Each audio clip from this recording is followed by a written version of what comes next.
አንበሳ ለምንድን ነው የጫካው ንጉሥ የሆነው? ብልህ ስለሆነ ነው? በብልጠትማ እነ ጦጣ እነ ቀበሮ እኮ ነበሩ። በግዝፈት ነው? በግዝፈትም ቢሆን እነ ዝሆን ነበሩ። በፍጥነት ነው እንዳትል ከአንበሳ በላይ ፈጣን የሆኑ እነ ካስወንጎ እና አቦ ሸማኔ ነበሩ። ታዲያ አንበሳ እንዴት የጫካው ንጉሥ ሊሆን ቻለ? ታውቃለህ? አንበሳ የሆነን እንስሳ ሳይ እንዴት እንደሚያስብ ታውቃለህ? ሊበላው የሚፈልገው እንስሳ መጣ ወይም የሚበላው እንስሳ መጣ ብሎ ነው ያንን እንስሳ የሚመለከተው። ሌሎች ደግሞ አንበሳን ሳዩ ሊበላን የሚፈልገው እንስሳ መጣ። አይ የአመለካከት ልዩነት በማለቸው አሉ። አንበሳ የጫካው ንጉሥ ያደረገው አመለካከቱ ነው። ራሱን እንደ ንጉሥ ስለሚመለከት ንጉሥ ሆነ። በዛሬው በቀን 7 ቪዲዮአችን የምንመለከተው ሀሳብ ይህን ነው። አንበሳን ንጉሥ ስላደረገው አመለካከት ወይም አቲቲዩድ። አመለካከት ምንድን ነው?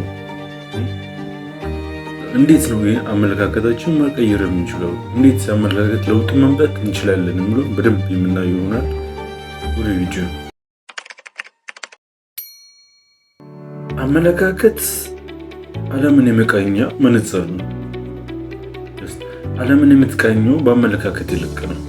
አመለካከትም ከእይታ ነው የተፈጠረው።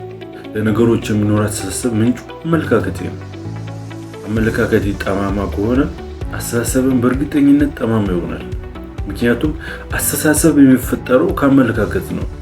አመለካከትም ከእይታ ነው የሚፈጠረው። አመለካከት ጠማማ ከሆነ እይታም ጠማማ ነበረ ማለት ነው። ምክንያቱም እናት ሳትኖር ልጅ አትኖርም። አመለካከትን የወለደችው እናት እይታ ናት። እናት እይታ ጠማማ ከነበረች ልጁ አመለካከትም ጠማማ ነው የሚሆነው። አመለካከት ማለት ስለ ነገሮች የሚሰማ ስሜት ወይም ስለ ነገሮች የምታስብበት መንገድ ማለት ነው። ሁለት አይነት አመለካከት አለ። ቀና አመለካከት ወይም አዎንታዊ ወይም ፖዚቲቭ አመለካከት እና አሉታዊ ወይም ኔጌቲቭ አመለካከት ወይም ኔጌቲቭ አቲቲዩድ ማለት ነው። ፖዚቲቭ አቲቲዩድ ወይም ቀና አመለካከት ማለት ስለ ነገሮች የሚሰማ ጥሩ ስሜት ወይም ስለ ነገሮች ያለ ጥሩ ሀሳብ ማለት ነው። አዎንታዊ አመለካከት ምንጩ ጥሩ እይታ ነው። ፖዚቲቭ ነው። ነገሮችን በፖዚቲቭ አንግል ስታይ ያኔ ጥሩ እይታ ይኖራል። ጥሩ እይታ ሲኖር ነው ቀና አመለካከት የሚፈጠረው።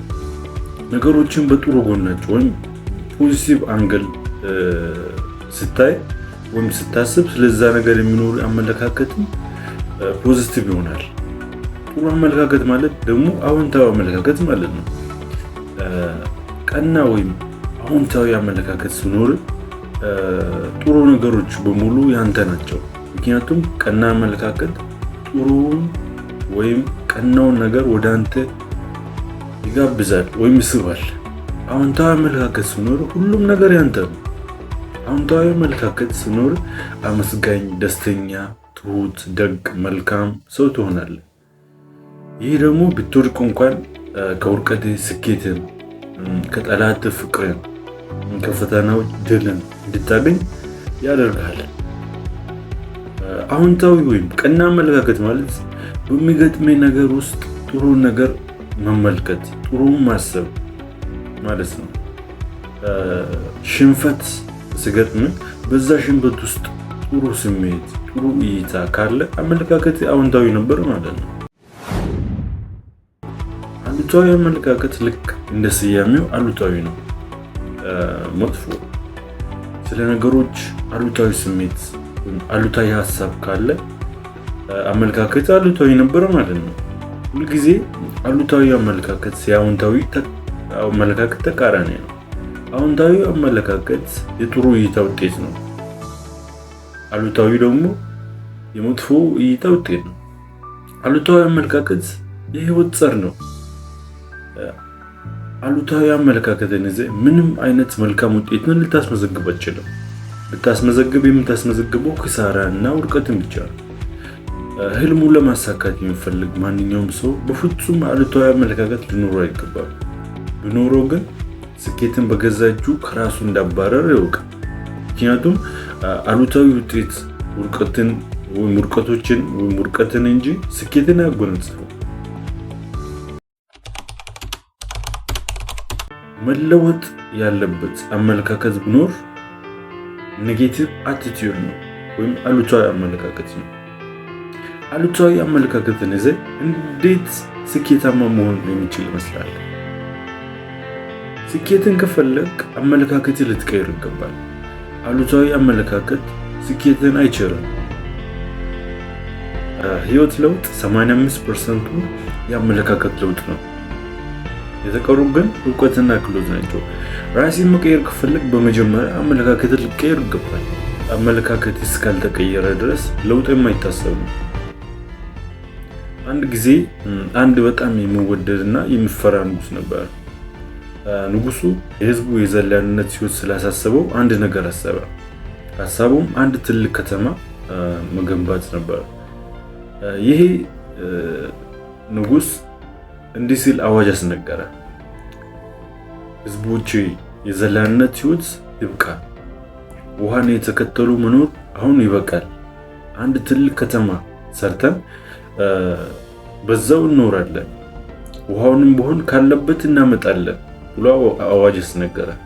ህዝቦችም ይህንን ሲሰሙ በጣም ደስ አላቸው። የታሰበውም ከተማ ተሰራ። ህዝቦችም በታቀደው መሰረት በከተማ ውስጥ በተሰሩ ህንፃ ውስጥ መኖር ጀመሩ። አንድ ቀን ግን ንጉሱ የህዝቡን ኑሮ ለመቃኘት እና ለመጎብኘት ለህዝቦቹ ሲመጣ ህዝቦቹ በህንፃ ውስጥ ድንኳን ተክለው ሲኖሩ ነበር ያገኛቸው። አመለካከት እስካልተቀየረ ድረስ ለውጥ የማይታሰብ ነው። አመለካከትን ለመለወጥ እይታ መለወጥ ብቻ በቂ ነው። ከዚህ በፊት የነበረ አመለካከት አሁን ያለ የማትፈልገውን ውጤት ሰጥቷል። ያለን ውጤት መቀየር ከፈለግ መቀየር መጀመሪያ ያለብህ ከአመለካከት ነው። አመለካከትን ለመቀየር እይታ መቀየር አለብህ። አንበሳ ለምንድን ነው የጫካው ንጉስ ነው? ብልህ ስለሆነ ነው? በብልጠትማ እነጦጣ እነቀብሮ ነበሩ። ግዙፍ ስለሆነ ነው? በግዝፈትም ቢሆን እነ ዝሆን ነበሩ። በፍጥነት አይደለም። በፍጥነት ከአንበሳ በላይ ፈጣን የሆኑ እንስሶች አሉ። እነ ጋሶንጎ እና ቡሽማኒ በጣም ፈጣን ናቸው። በፍጥነት አይደለም፣ በግዝፈትም አይደለም፣ በብልጠትም አይደለም። ታዲያ በምንድን ነው አንበሳው የጫካው ንጉስ ነው? አንበሳን የጫካው ንጉስ ያደረገው አመለካከቱ ነው። አንበሳ ራሱን እንደ ንጉስ ስለሚያስብ ነው ንጉስ የሆነው። እንዴት ሌሎችን እንደሚመለከት ታውቃለህ? ያገኘውን ሁሉ የሚበላው እንስሳ መጣ ብሎ ነው የሚያስበው ወይም የሚመለከተው። ለምሳሌ ሌላ እንስሶች አንበሳን ሲያዩ ሊበላኝ የሚፈልገው እንስሳ መጣ ብሎ ነው የሚያስበው። አንበሳ በልቡ ነው የነገሰው። ዛሬ አንተም በምድር ላይ መንገስ ከፈለግ እንደ አንበሳ ነው ማሰብ ያለበት። እንደ አንበሳ በአመለካከት ንግስ። አይቻልም ሳይሆን እችላለሁ የሚል አመለካከትን ገንባ። ያ ነው አሸናፊ የሚያደርግ። የዴይ 7 ቪዲዮአችን ይህን መስል ነበረ። ሀሳብ አስተያየት ካላችሁ ልታደርሱ ይችላላችሁ። በቀጣይ በዴይ 8 ቪዲዮ እንገናኛለን። በሚገርም ሀሳብ እንገናኛለን። ለዛሬ በዚህ በቃል